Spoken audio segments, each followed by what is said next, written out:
Friends, welcome back to my চ্যানেলে। তোমরা কেমন আছো? আশা করছি ভালো আছো। আমি ভীষণ ভালো আছি।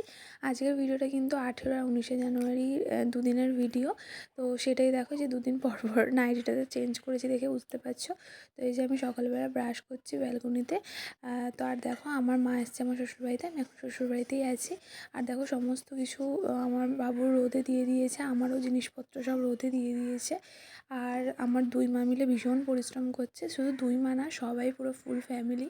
আর যেহেতু মা আছে তো তেল মাখানো ডিপার্টমেন্ট থেকে শুরু করে সবই মায়ের দায়িত্ব রয়েছে, আর আমার শুধু খাওয়ানোর দায়িত্ব, যেহেতু বেস্ট মিল্ক খায়। আর এই দেখো এগুলো যে যা গিফট দিয়েছে সেগুলো তোমাদের সাথে শেয়ার করলাম। আর এটা দেখো দিয়েছে ওর মামা পাঠিয়েছে। এখন শীতকাল আর ভীষণ কমফোর্টেবল এই ড্রেসগুলো। আর সব কিছু যে যা দিচ্ছে ওয়াশ করে তারপরে আমি আমার সোনাকে পরাচ্ছি। আর যেহেতু দুই মা আছে তাই দুই মা দুদিকটাই কিন্তু সামলাচ্ছে। আর এখন যেহেতু আমার সবই লাইট খাওয়া দাওয়া, সবই জ্যান্ত মাছের ঝোল, কোনো মশলা জাতীয় খাওয়ার না, তাই সবটাই কিন্তু আমার শাশুড়ি মা আমাকে করে করে খাওয়াচ্ছে। আর মা কিন্তু পুরোপুরি সোনার দিকটা সামলাচ্ছে। তার সাথে তো বুঝতেই পারছো ছোটো বেবি মানে কত কাজ।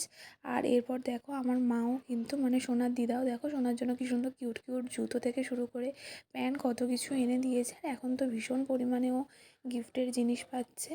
তো কেমন লাগলো তোমরা অবশ্যই কিন্তু কমেন্ট করে জানিও। তো আর একটা ড্রেস পেয়েছে, এটা দিয়েছে।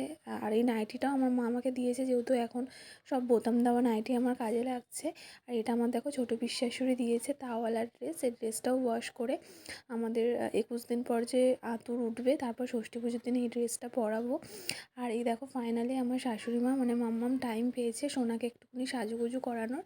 তো মা এমনিতে আইব্রো স্পেশালিস্ট, তো দেখো সোনার আইব্রো করে দিচ্ছিলো খুব সুন্দরভাবে হর্তুকি দিয়ে। আর ওর বাবা দেখছিলো। আমার মা 10 দিনের জন্য এসেছিলো, চলেও গেছে, আমাকে ফুল ট্রেনিং দিয়ে গেছে। এখন সব কিছু সোনার আমি করি। আর এটা দেখো 19শে জানুয়ারি সানডের ভিডিও। মাসিরা এসছে সোনাকে নাচাবে বলে। যদিও ওরা যখন আমি হসপিটালে অ্যাডমিট ছিলাম তখনই ওরা আমাদের থেকে মানে আমার শ্বশুরবাড়ির থেকে টাকা নিয়ে গেছে 5,500 টাকা। আর যেদিনকে নাচাতে এসেছিলো সেদিনকে শুধু ওরা 500 টাকা নিয়ে গেছে মিষ্টি খরচা আমার মায়ের থেকে।